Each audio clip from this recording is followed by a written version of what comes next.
Hi, everybody, and a very pleasant good evening to you wherever you may be. This is Comfortably Zone Radio, and it's time for Dodgers baseball, a tale of two cities from Brooklyn to Los Angeles. I'm your host, Peter Trunk, and tonight I have two co-hosts. I have Ron Rabinovitz, and I have Bernie Rose. Hello, Ron. How are you? Good. How are you, Peter? I'm fine. How cold is it in Minnesota tonight? Well, tonight it's going to be probably about two degrees above zero. Not my cup of tea, Ron. Enjoy. But it's supposed Bernie, to be in the Florida? 40s and 50s in the end of the month, end of the week. Oh, good. That's good. Yeah. That's good. Bernie Rose, how are you down in Florida? A lot warmer. Yes. It's been beautiful every day. So. Absolutely beautiful. So. Right. I'm jealous. I'm telling you, this is about as good as it gets, the weather we've been having. So that's great. That's think great. about Enjoy it. it. You ever want to get away from the cold weather, this is where you come. And next week, a lot of the baseball players will be down there opening up the camps right in your backyard. Yeah, they sure will. Yep. All right, not tonight too far we're from the going Cardinals to... and the Marlins. Oh, okay. Go for it. Cardinals and Marlins? Sure. Yeah, they're right close. They're maybe 20 minutes away. That's nice. Yeah. That's nice. It is nice. Because it is February, we're going to celebrate a little bit Black History Month here on the show. And I want to begin with everyone, of course, the first thing out of everybody's brain goes, and should. I'm not saying they shouldn't. The first thing they think about is Jackie Robinson, number 42, becoming the first African-American player in modern baseball history. He signed in the fall of 1945. But a lanky New Orleans native named John Wright, W-R-I-G-H-T, became the second. He was a right-hander with a solid array of pitches who had a decade of success in the Negro Leagues. And he signed with the Dodgers and actually went to spring training with the Dodgers in 1946.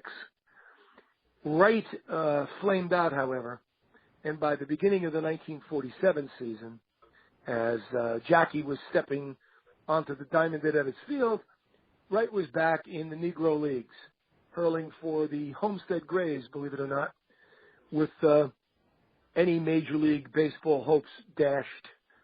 Robinson became a household name, while Wright has been lost to history, a footnote in Branch Rickey's crusade to integrate the game.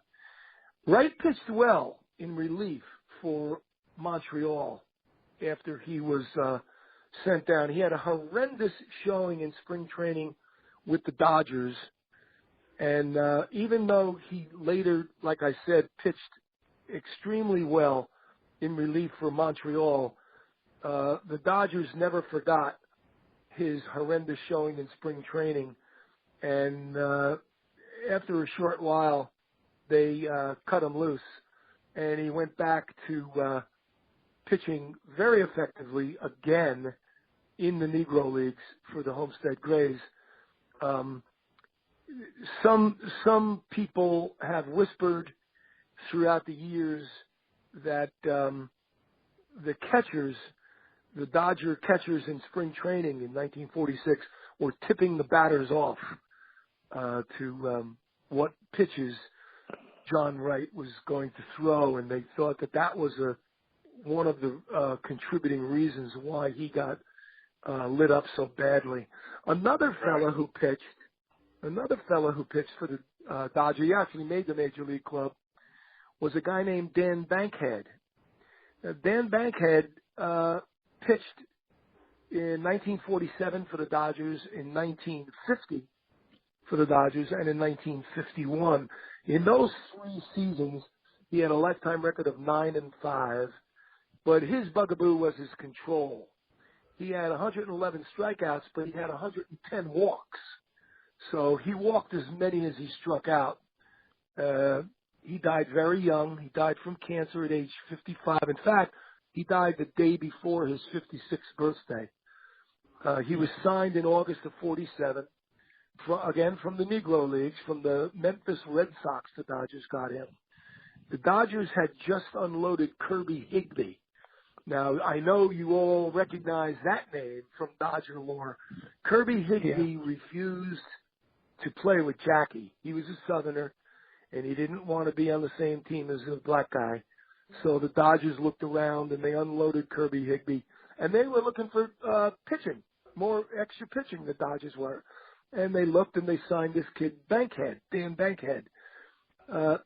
Bankhead not only was an effective pitcher, but he, at the time that they bought his contract from the Memphis Red Sox, Dan Bankhead was actually leading the Negro American League in hitting with a .385 batting average. He was the first black pitcher in Major League history. He was a Marine from 1943 to 1946. He was in the Marines. In the minors in 1948, Bankhead won 24 games. In 1949, he won 20 games. So he could hurl. He had four brothers. Dan did. Bankhead had four brothers. All of them played in the Negro Leagues. Bankhead was married to a woman that was, from all my studies, I found out positively that she was not African American, but I could not prove what race she was. So, if you guessed that she was Caucasian, you might be right. If you guessed that she was some sort of a Latino, you might be right. She was, however, a jazz singer. Her name before she married Dan Bankhead was Linda Marquette, just like the university. And like I said, she was a jazz singer. The thing that I found under the rock, so to speak, about Dan Bankhead was that he might have been linked to Tallulah Bankhead, the famous American actress. It seems like Tallulah Bankhead's great-grandfather owned slaves in the exact same hometown in Alabama that Dan Bankhead came from. So there was speculation that his mom or his dad or his the lineage from his great-grandfather was from the Tallulah Bankhead family. That was never really looked into heavily. It was never proven, but that's just a little tidbit that I came up with studying about him. Now, Peter, excuse me. Yes. When you were saying he was such a terrific hitter also, he actually, in his first major league at bat on August 26th of 1947, he hit a home run in his first at bat in Abbott's Field off Fritz Ostermuller of the Pirates. How do you like that? The first major league at bat. Yeah. First major league at bat. And that's his first major league at bat. He hit a home run in the major leagues. A home run. In 1966, at age 46, Dan Bankhead was a manager in Mexico. This is age 46. Right. He was 1-0 as a pitcher and 6-for-14 as a hitter when he managed in Mexico. So those are the two guys I wanted to touch on myself. And now I want to turn it over to Ron Rabinovitz. And Ron, why don't you tell us a little bit more, continuing our celebration of Black History Month? Well, of course, we all know about Jackie, Peter. And then in 1948, the Dodgers had a new catcher, Roy Campanella, who turned out to be one of the greatest ball players and one of the greatest catchers ever. Campy was a phenomenal player. He was an MVP 3 times. He was an outstanding hitter. He was an outstanding man. And he was terrific. He played for the Dodgers from 1948 through 1957. Of course, that was the year after he had that terrible accident and was a paraplegic after that. So he came in up in 48, and the next Dodger that came up was another pitcher, the Nuke, Don Newcomb in 1949. And Nuke was quite a ball player. He became the first African American to start a World Series game in 1951. Newcomb was the first. He also got the Cy Young Award and also the MVP and the Cy Young Award in the same season. He was a terrific hitter. He pinch hit a lot. And then, of course, from there, we had Mr. Joe Black. In 1952, he came with the Dodgers. He became the first black pitcher to win a World Series game in 1952. And he was with the Dodgers from 1952 through 1955. And then, of course, Sandy Ambrose, although he was not African American, he was black, and he was in 1952 also. And his claim to fame was his tremendous catch in the sixth inning of the decisive game in 1955 in Game 7 of the World Series. Tremendous catch. He came out of nowhere. And I'll never forget that. He saved the game because the Dodgers, at that time they were winning 2-0. And the Yankees had 2 men on base. And Yogi Berra was up, and Yogi hit a pitch. He was notorious for hitting outside pitches out of the strike zone. And it went to the opposite field, and it shot to the left field corner, and it looked like a sure double. But Ambrose came out of nowhere, and he caught that ball, and he actually threw it to the shortstop Pee Wee, and he threw it to first to Gil Hodges, doubling up Gil McDougall, and that was the end of their that was the end of that scoring possibility. So he saved the game. Yeah. Yes, he and then did. Junior Gilliam came up in 1953, and he was with the Dodgers from 1953 to 1966. His formidable task was of taking over second base for Jackie Robinson in 1953, who was shifted to third base in the outfield, and he proved capable, batting .278 and a team leading 125 runs in the National League champions that year. He had his 17 triples, led the National League, and remains one of the most by the Dodgers since 1920. And then, of course, Charlie Neal, 1956 through 61. We talked about Charlie quite a bit last week. Yep. And then Johnny Roseborough. He came up in 1957, and he was actually he was the backup to Campanella, and they were grooming him to be Campy's replacement. However, he was promoted as a starting catcher ahead of schedule when Campy had that unfortunate tragic accident in January of 1958. And then we had Earl Robinson. He was with the Dodgers for 1 year in 1958. Very short career with the Dodgers. And then, of course, Tommy Davis. He came in 1959 with the now LA Dodgers. He was born in Brooklyn. Wills.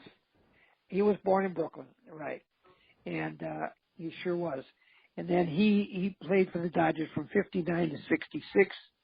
And that same period of time, one of the greatest, Maury Wills, 1959 to 1966. So that takes us through the 50s with the Dodgers and African American baseball. Well, you know what? You left out two things that I thought you were going to say, and I was waiting for you to say them. And correct me if I'm wrong, Bernie Rose. Bernie Rose will know if I'm right or wrong. In 1952, I believe Joe Black was Rookie of the Year. He was. You're right. He was. That's right. I And in that. and in 1953, Junior Gilliam was Rookie of the Year. Rookie of the Year. That's right. Right. That's right. That's right. Unbelievable. When So did go ahead. when did they sign Tommy and Willie Davis? Well, they signed. Tommy started with the Dodgers in '59. Yeah. Willie Davis in '60 or '61. That sounds about right. Yeah. I knew Tommy signed in the 50s. Yes, '59. Yeah, 59. and he was from Brooklyn, right? And he was from Brooklyn, right? Yeah. Yeah. And they were no relation, Tommy and Willie. No. What's that? Before we go any, there was no relation between. No family relations between Tommy and Willie. No. I wish I could find that old poem that I heard back in 1960s. In the 1960s, I heard a poem about Tommy and Willie Davis, and it goes. I said it on the show about 3 or 4 months ago, and I tried looking it up to find the one line that I can't remember, and I can't find it anywhere. But it's the name of the poem is "The Difference in Davises," and it starts off something like, "The difference in Davises is seen in many ways. For Tommy is not Willie, and Willie is not Mays. The difference in Davises." And then the second line I can't remember, but the third line it ends up, "The difference in Davises is more than just their names, because Willie wins the headlines and Tommy wins the games." that was a poem. That was a poem out in Los Angeles in the 1960s. I can't get the second stanza of that. Before we go any further, I want you guys to listen to Red Barber talking about Dan Bankhead in 1950. And I'm trying to get it up on my computer right now. Bear with me just a second.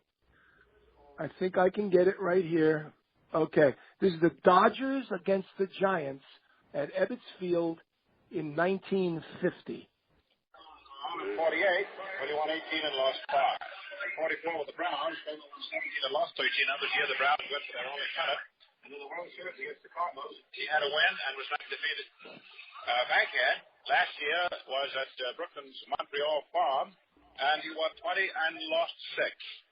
Each of these pitchers has pitched impressively this spring, and that explains why they're getting the starting assignments. This clear, sunshiny, although it is a cool Saturday afternoon here in Brooklyn. Now for the invading Giants. It's always a hot time in Brooklyn when the Giants come over. It's always a hot time whenever these two clubs tangle anywhere. Ed Sankey is leading off for the Giants. Whitey Lockman is number 2 in left field. Third baseman Henry Thompson is batting third for New York. Rookie Don Mueller, Mueller, is in right field. Center fielder Bobby Thompson, 2 Thompsons. Center fielder does not spell his name T. I think this is Thomson. Bobby Thompson in center. Alvin Dock, who came to the Giants along with Sankey for the Braves in that big one of the year. Dock,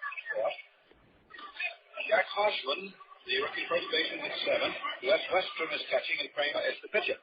The umpires have just come out, and there's a contest at home plate between the 3 wearers of the blue shirt suits. Groundkeeper Ed Durham.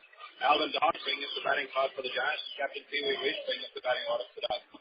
And the Brooklyn batting order that Reese has on his card is in this wise. Reese himself leading off at short. George Huber is in left field. Jim Russell is in center field. Duke Snyder is the regular center fielder, but he has a heavy cold, which has given him some trouble. He missed the exhibition games of last weekend at the stadium with the Yankees because of this same malady. So Russell is in center. Russell played left yesterday. His first game as a Dodger. They got him in the Braves in the winter. And he had a home run and a triple. Jackie Robinson, the defending batting champion in the league's most valuable player. Robinson at second is hitting fourth for the Dodgers. Then comes Carl Perello in right field. Hodges, the first baseman, is batting sixth. Rookie Bobby Morgan, who is hitting very well. It's safely in all 3 games. Morgan at third. Roy Campanella, whose grand slam home run in the third inning sucked the Giants beyond hope yesterday. Campanella catching, and Dan Bankhead is the pitcher. The umpires, Douglas Scotty Robb is back at the plate. It's R-O-B-B. Al Pollock and Augie Donatelli will be on the bases. And now Miss Gooding will play and sing the national anthem. I don't think we have to listen to Gladys Gooding sing the national anthem, but that was Red Barber in 1950 explaining why Snyder was not in the lineup, and Dan Bankhead's first start as a Dodger. And I thought that would be fun to listen to that. Now we're going to leave Brooklyn. We're going to leave Brooklyn, and we're going to fly 3,000 miles left, and we're going to listen to Bernie Rose tell us about or begin the discussion of the 2017 iteration of those Dodgers. And Bernie, it's all yours. Bernie Rose. Thank you. Well, I'll tell you what, as we talked about just before we went on the air here, the PECOTA projections are out, and much to my surprise, the number one expectation is for the highest wins for the season is for the Los Angeles Dodgers, who are pegged for a 98-win, 98-64 season. The next best team is Houston at 93-69, the Indians at 92, the Cubs at 91, believe it or not, and then the Red Sox at 90 and the New York Mets at 88. And that is very interesting, to say the least. It is. Yes, it is. And the Cubs, I thought, would still be number one. So, yeah, this surprises me. So, the Dodgers did a lot of good things. Number one, as we talked about at the end of the season, they had to sign Turner, they did, and they had to sign the closer, Kenley Jansen, and they did. And they needed really to sign Rich Hill. They had to get a second starter behind Clayton, and they did. And I liked what I saw from Rich Hill last year. I think you would be in agreement with me. Yeah, he had a good year. I agree. He had a good year. He looked real good. I'm happy to have him back. So what it does now is it leads to a lot of, there's so many people in this roster, on this roster here, and some people are just not going to make the team because they have so many pitchers, and they have the guys that were hurt that came back, and the guys that didn't pitch well that were in the rotation, like Kazmir, and of course McCarthy and Ryu. Now, if all these guys are healthy, I don't know, and Alex Wood, who I'm not all that crazy about, but they seem to like him. I don't know what's going on there, because the four starters are going to be Kershaw, Hill, Maeda, and Urias. They're your first four. I don't think there's any speculation for anything else. So then there's all of these guys, and I don't know what they're going to do, because then you have the bullpen, and there's so many pitchers, and you have to assume, I'm sorry, but you have to assume Baez is going to be there. Oh, no. Maybe. Well, I'm not so sure about that one, Peter. I'm not so sure about that one. No. Well, maybe Please, not, no. because there's so many. He's got to stop giving up those big home runs. I mean, because you got Liberatore, you've got, and they like Hatcher too for some reason. Who, other than about a 3-week stretch 2 years ago, Didn't they sign I haven't liked him. Salas? They just signed Romo. They just signed Romo from the Giants. Right. They signed Romo and Salas. Yeah. So you can say goodbye to Hatcher and Baez, I hope. Didn't they? I think you're right. Didn't they sign a pitcher, Salas? I don't know about that. That one I don't know about. Yeah. Maybe Romo yesterday. Maybe I'm off base. I could be off base. Romo for sure. Romo for Yeah, sure. so Romo's going to be your setup man, most likely. He'll be the setup man to Jensen, right? Right. Yeah. And then you're going to have Grant Dayton, who I liked what I saw from him. Yeah, I liked him. Yeah, you're going to have Liberatore. I'm surprised. I'm not seeing Howell. They let him go, I guess, huh? He signed with Oakland or somebody. He signed with Oakland. He did, yeah, he's gone. Well, he didn't have a good year last year, but the year before he was great. Right. And then I don't know if the Avalanche's going to be there. I don't know if Josh Fields is probably going to be there. They got rid of Garcia. I don't know what they're going to do with Hatcher. And you got Liberatore. Yeah. And then I don't know what they're going to do. There's also Raven. And, I mean, there's so many guys. It's Stripling and Stewart, these three other starters. They have so many guys. And then, of course, Avalanche and Baez. He hasn't signed yet. Blanton has not signed with anybody yet. No? Okay. No.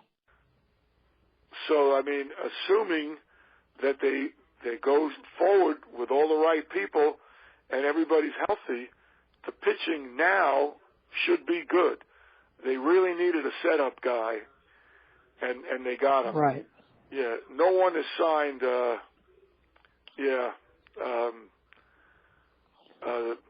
guy we got from the Phillies that they brought back last year. He's unsigned at the moment. Right. Blanton's unsigned. All right. Blanton. I'd rather they. Blanton's unsigned. He pitched well last year, but not in the playoffs.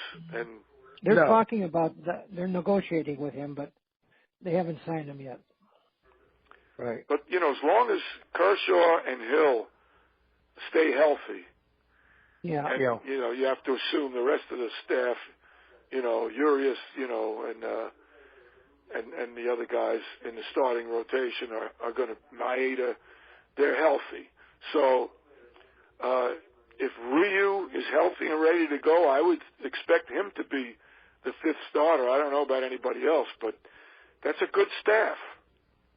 Yeah, that's right. It's a very good staff. Yeah. You picked up Forsythe, which you had to do. You got a leadoff guy now, and you needed somebody else from the right side. Right. If you recall, Thompson went down last year. Yeah. And who else went down? And Van Slyke. Van Slyke. Van Slyke went down. Right. Yeah, and they were guys that hit lefties well, and that hurt them during a lot of that season. So, Bernie, what are they going to do in the outfield? This is what I was just getting to. They got too many guys. Yeah. There are way too many guys. Yeah. If you platoon Puig and Ethier, I could maybe live with that. Right. If Puig hits, if he doesn't hit, and he doesn't hit early, I'd get rid of him. He'll be gone. He'll be gone. This will be his last chance. Yeah, there's no doubt. Trace Thompson was looking like he was coming along when he got hurt, although his batting average was dropping at the time. But here it is. Yeah. I like what I saw from Tolles, didn't you guys? Oh, I loved him. He was terrific. Terrific. And, he could be a leadoff hitter with his speed, too. So we'll see how things... Oh, absolutely. He was terrific, yeah. He was. And if they're talking about Forsythe to be the leadoff hitter.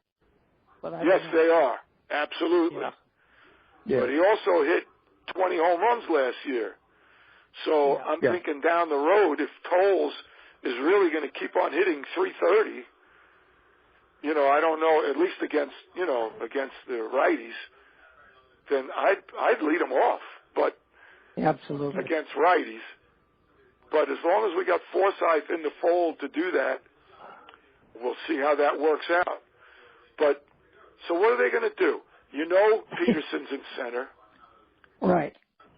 And Tolles and Thompson maybe maybe they platoon in left and Ethier and Puig in right. Is that what? Right. What do you think? That's what I would say. I read today that the Dodgers front office was contemplating signing Chris Carter. I saw that. The Yankees signed him. Oh, did Yankees they? signed him? Good. Yeah. Good. The Yankees Because signed him today. Yeah. you want to know why I say good?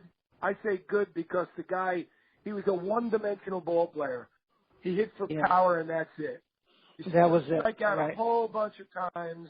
He's not going to get on base. He can't run. He has no position. All he can do is hit the long ball and sayonara. Let him go to the American League, be a DH or whatever he's going to have to do. Right. Absolutely. The reason why Trace Thompson's average started to shrink was a very insidious, could be anyway. His back started bothering him. Now, if you know anything, and I'm sure both of you know more than I do, the history of baseball, there have been so many very, very fine baseball players whose careers were stunted and cut short with bad backs. Just mention Mattingly or whatever, but there's a whole slew of so them. many. And that's right. Yeah, and if Trace Thompson's back is not strong, I don't really predict anything from him to help us this year. If that's in fact going to be his weak spot, his lower back, that's probably going to be recurring. So I don't put too much water in his cup. I hope I'm wrong, but Toles I love. I love his attitude. I do too. Hustle. I love his stroke. His stroke is nice and short. He hits line drives all over the place. I like him. That's right. I don't know what they're going to do with Van Slyke. Van Slyke never hit me anyway as an everyday ball player.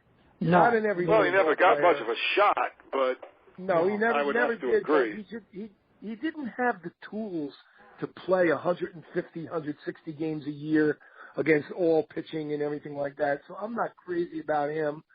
The thing with Jock Peterson that bothers me, and believe me, I'm in his corner 100%. But the thing that bothers me about Jock Peterson is the way he swings. He's got a beautiful swing, but the way he swings, the way he swings, you don't know if it's 10-0 or 1-1. You don't know if the bases are loaded or the bases are empty. You don't know if it's the first inning or the ninth inning. He swings the same way every single time he swings. It could be 0-2. He doesn't cut down his swing. However, he swings one way. Right. That bothers me. That bothers me. Well, it should. But I was just about to get into, and maybe Ron, you'll second this. That last couple of 6 weeks of the season and into the playoffs, he got a whole lot better. He was making a lot more contact, and he wasn't he? So yes, he what I'm hoping is that this is his breakout year to cut down on the strikeouts, get into more situational hitting, what you're talking about, Peter. And still have the power. And maybe this is his breakout season to really It very well could be, Bernie, because I've heard stories that he's worked really hard this winter. And I think we're going to see a changed player there. And I think we might see a changed player in Puig, too. It sounds like he's lost some weight, and he's not as bulky as he was. They wanted him to bulk down rather than bulk up, and apparently he's done that. And I think, he's got it all if he can keep his head on straight. Absolutely. Well, he's another one who's just wild swinging and he's too many big situations just doesn't come through. No, that's right. That's right. That's why I'm trying to figure out where this 98 win projection is coming from. However, if these guys, if a couple of small ifs, or maybe not so small, come together, this could be a hell of a team. It could be. We didn't even talk about the infield. From your mouth to God's ears, I hope it's our year. It's time. You know what? 1988 since our last World Series. Yeah. I know. You know, I understand. The projection for 98 wins, to me, is banks more on. This is just my own personal feeling. It doesn't really bank on Peterson having a breakout year or Puig having a breakout year. I think what they project that as, if the Dodgers pitching staff stays healthy, who the hell can beat them? That's right. Well, that's it's a big if. And the rest of the team. It's all about the health, because when you look at what they did, they finished in first still. They lost in 6 games to the Cubs from 2 games away from the World Series, and they really could have won that series. And how long? Kershaw was out 2 months? Or was it 3 months? That's right. And, he was out for 2, I think. They led the league in injuries. In manpower lost. They set a record. And so they're looking at it as, well, they won 90 games with all that going on. They won 90 games 4 years in a row. They won over 90 games 4 years in a row. Right. It's been very disturbing to me, though, that the last couple of years they've had such a rash of injuries, more than any other team. And this last year was even worse. And I wonder what they can do to cut down on that. I don't know. They're not doing something. Don't forget, Andre was out the whole year. Sure. And right. That was a fluke. I mean, absolutely it was. You break your leg and you're out for 6 months. I mean, that's in spring training. Yeah, he barely made it back in September. Are we going to have a Rookie of the Year award this year? Are we going to win a Rookie of the Year award this year? Any chance? Who could it be? I don't know. Yeah, I'm not. You know, how many Rookie of the Year awards have the Dodgers had? Anybody they have more than anybody. Many. They had many. And they had like 5 in a row at one point. Yeah, they had 4 in a row once, and they had 5 in a row once. Yeah. They actually had 5 in a row twice. Wow. Yeah, maybe they did. Yeah. Yeah. They've had 17 Rookie of the Year awards, starting with Jackie. How do you like that? Wow. Well, if they had a place for Bellinger, but they don't have a place for him yet. Yeah. And here's the thing. You've got Turner, who's really in his prime. Turner's fantastic. And look at Seager. Look at Seager. Terrific. I mean, and he's only in his second year, and he's only going to get better. He won it last year, the Rookie of the Year. He's only going to get better. And you have to hope that Gonzo doesn't tire out like he did this year, because he left a lot of guys on the bases in the playoffs that he would never have done before. No. And his power numbers went down for the year. But if he gets back to his normal thing, and then Andre's back for the whole year, and some of these guys, and Toll's going to be there for the whole year, and you think Puig maybe he's going to have his head screwed on straight, and Forsythe is going to make a huge difference. We second base killed us last year. Killed us. Yeah. Yeah, not Have they that signed Utley yet? Not yet. Yet? No. Utley was okay for a while, but he couldn't hit the lefties, and he did leave. He was starting to go down, but I think he'd be a great addition to be on the roster. Yeah, but they have so many people. I have a prediction, though. I think Bellinger's going to make the team. You do? I do. In the outfield? I do. Well, I don't know where, but I think he's going to make the team, and not maybe as a starter, but I think he's going to make the team. I'll tell you why. Yeah, go ahead. I'll tell you why I disagree with that. They're not going to bring Corey Bellinger up to sit on the bench. Exactly. No, I was just going to say that. True. They're not going to bring him up to sit on the bench, and if they bring him up to start at first base, they're not going to sit down a $20 million a year ball player on the bench either. Right. So is he bad I don't see right-handed? that happening. Is he bad right-handed? No, he's a lefty. He's a lefty. Is he a lefty? And that's the thing. Okay. That's the rub. Okay. He's the heir apparent to first base. Maybe Gonzo's gone after this year. I don't know. But he's the heir apparent. And they needed more right-handed hitting. They can't bring up another lefty to start that lineup. No, they don't need any more lefties. My God, they had so many lefties. Exactly. That was the problem. So, I mean, the future for 2017 could be very, very interesting. Yep. And I just wanted to say what Red Barber said in 1950 there in that little excerpt you played is still true today. Anytime the Dodgers and Giants play, no matter where they are, right? It is very interesting. It's so true. So true. Yep. After all these years, right? That's true. That's true. That's right. And they'll be going at each other's throats for years to come, too, I'm sure. Yeah. No doubt. Absolutely. So it's going to be very interesting to see how the pitching staff shapes up and what they're going to decide to do out in the outfield, because there's just so many names. But I like what I see for the starting lineup. I do too. We touched on everything Romo, except catcher. You want to talk about Grandal, or anybody want to talk about Grandal? Go ahead, Bernie. Well, 27 home runs.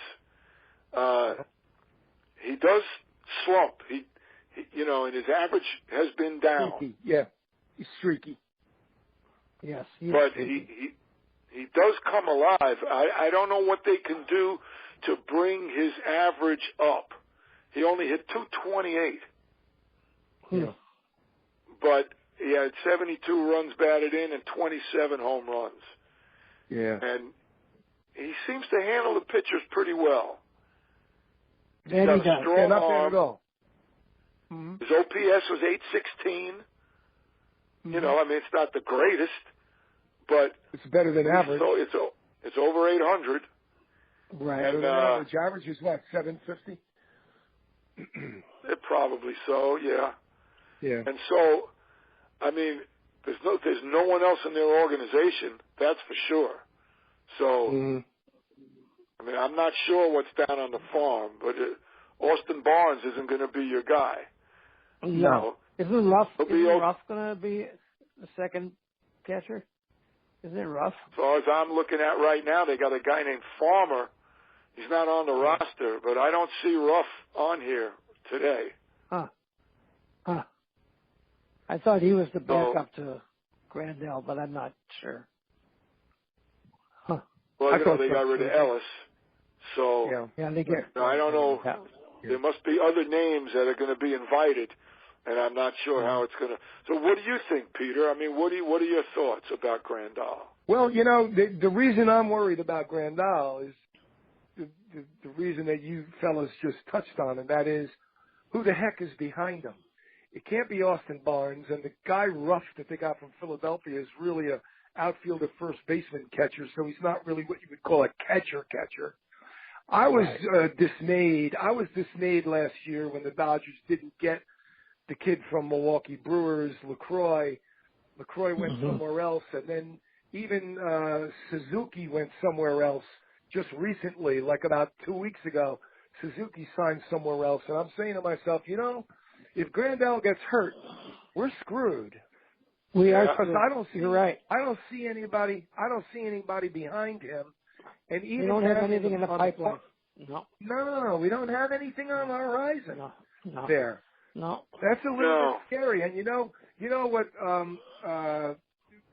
Branch Rickey used to say, especially when he was running the Dodgers, he used to talk to the press every now and then and say to them, I like to trade a guy a year. If I trade a guy a year too soon, I'd rather trade a guy a year too soon than trade a guy a year too late.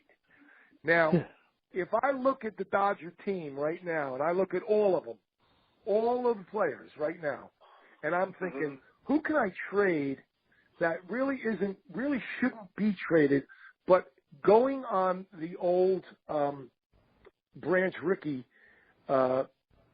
assumption that, I would trade a guy a year too early rather than a year too late, then right away I know who I want to trade. And that's Adrian Gonzalez. Adrian Gonzalez. For who? Well, it doesn't matter. You got to trade him while he still has something to get back. So if you can trade Adrian Gonzalez, Bellinger can spell him. You get a catcher and another relief pitcher for Adrian Gonzalez right now. That's what I would do. I actually would do that. That was my theory why Bellinger's going to make the team. Don't misinterpret. They love him in L.A. I mean, he's a South California guy. Absolutely. He's been their best player, 5 years now? Yeah. They need a catcher. They need a catcher who can catch.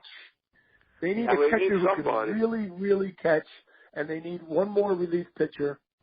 And I would trade Adrian Gonzalez the year before instead of the year after. Because if Adrian hits 16 home runs, drives in 70 runs and hits 270, then it's a year too late. Because when you want to trade him after that season, you're not going to get a loaf of bread. Nope. You're not going to get much. Yeah. Right. No, you're right. Exactly. You're not good. You're 100% correct. Yeah. That's what I would do. Well, this guy Ruff. Yeah, all right, go ahead. No, the guy Ruff, to me, I don't know. I haven't really done my due diligence, but something tells me he's not a bona fide catcher. Did he catch? Yes. But is he a bona fide catcher? No. He's a big Greg Luzinski type of free-swinging guy who can play first base, can play a little bit of left field. He's a big, strong guy. I don't know if he's a finesse guy. I don't know if he can frame pitches. I don't know if he can frame pitches and talk to the pitchers and you know what I mean? I don't have any confidence in him as a catcher. I just pulled up a depth chart and he's listed fourth at first base. Behind Gonzalez, Van Slyke, Seguin, and Ruff. So I don't think they have a whole lot of plans for him. No. Seguin, what are we going to do with him? Well, he's the backup at third according to the depth chart. But there's a whole lot of guys that they're going to have to decide what to do. Because look on your chart. Who's the depth behind Grandal? Who's on the depth chart? Barnes and Farmer. Really? Farmer's third. If he even makes the team, they won't carry three catches. No way. He's a 26-year-old right-handed hitter, and he's only played in the minors. How about Barnes? Year he was. What do you know about him? Austin Barnes. Who are we talking about?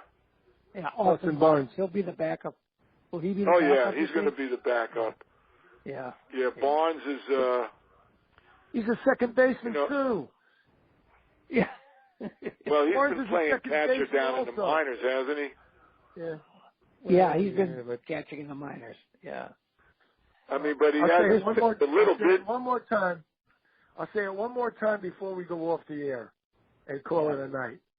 If I were running the Dodgers right now, there's too much because spring training is starting next week. But I mean, before Christmas, I would have been hot and heavy searching for a catcher and a relief pitcher to trade Adrian Gonzalez. And then I would bring up Corey Bellinger, and he would become the Rookie of the Year, and we would go off into the sunset, winning the World Series, and I would win the trophy for the best general manager in baseball. Yeah, I'm telling you, that might very well be golden advice there. And my prediction that Bellinger was going to make the team might turn out right if they traded Gonzalez. Yeah, there you go. Well, now that we're looking at this here, they do need a backup catcher because the stats of these guys are terrible. That's what I've been thinking. I know. Yeah, I don't know. You're right, though. They're terrible. They got a lot of pitchers to trade. I mean, they can't. All these guys can't go back down. You got Alex Wood, you got Ross Stripling, you got Brock Stewart, you got Josh Raven. All of these guys, they can't make the team with all these other pitchers. No. Yeah, And McCarthy, I don't know that he's going to make the team either. And he's still got, what, 2 or 3 years left on his contract? I think so. Yeah. They signed him for 5 years, what, 2 years ago? Yes. And he's been out the whole time. That was crazy, the whole time. Yep. Yeah. So, I mean, there are people they can trade. There's no question. So we'll see. And here's the infield. This is what they got: Forsythe, Gonzalez, Ruff, Seager, Seguin, Taylor, Chris Taylor, and Turner. Now, everybody can't make the team. No. So somebody's got to be left off. Right. So it's probably Chris Taylor and Darren Ruff. Yeah. Right, exactly. Yeah. And you got all these out. They also have Brett Eibner, along with Ethier Hernandez, Peterson, Puig, Thompson, Toles, and Van Slyke. All of those guys can't make the team. No. That's crazy. So but you know, with the history of injuries, they're going to need some backups, I'll tell you. Well, they have to keep some of them at AAA to bring up. You're right. Yeah. Absolutely. Yeah, right. You can't trade everybody. So no. But it looks promising. So I'm looking forward to the season that's upcoming. Yes, we are. We're all looking forward to baseball. Is LaCroix still with the Brewers? No. LaCroix got traded somewhere. I don't know, Houston or something. I forget. Okay. I forget. But the Dodgers didn't get him, and I was very, very annoyed. I know. I saw all the rumors, and it didn't happen. They should have gone very strong. They should have gone very strong for that kid. He's a good one. Right. He is. He is a good one. That's right. Well, let's hope that Grandal stays healthy all summer long. Absolutely. Right. Hey, keep your fingers crossed. And what are we going to do without Vin Scully? What are we going to do without Vin Scully? We're going to get into Charlie Steiner. Yeah, right. Forget about it. Charlie Steiner. Oh, God. Oh, my God. All right. Come on now. I like Charlie. I like Charlie, too, but come on, Vince Scully. Well, nobody's Vince Scully. What are you going to do? Nobody. I know. Yeah. Nobody. No one else could say, it's time for Dodger baseball. Except me. Except Peter. On our show. Yeah. Except right. On our show. Exactly. And I tell you what, we're going to keep Vince Scully alive on this show.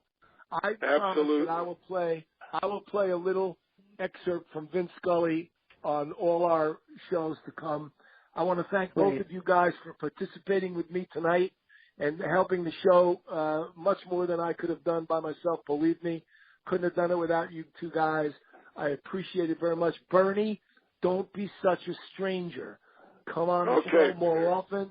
Listen to me. I'm telling you right now, if you come up with an idea that you want to talk about, I don't care what it is, Los Angeles or Brooklyn, you come up with an idea you want to talk about, message me, IM me, whatever.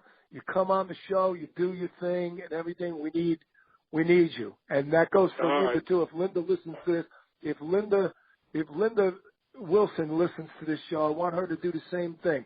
Don't wait for me to get in touch with you and say, I want you to cover this or whatever.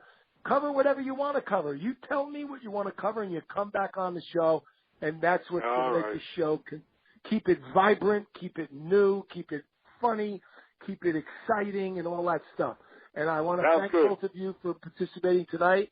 Ron Rabinovitz and Bernie Rose, thank you very much. And until next time, good night. All right, take care.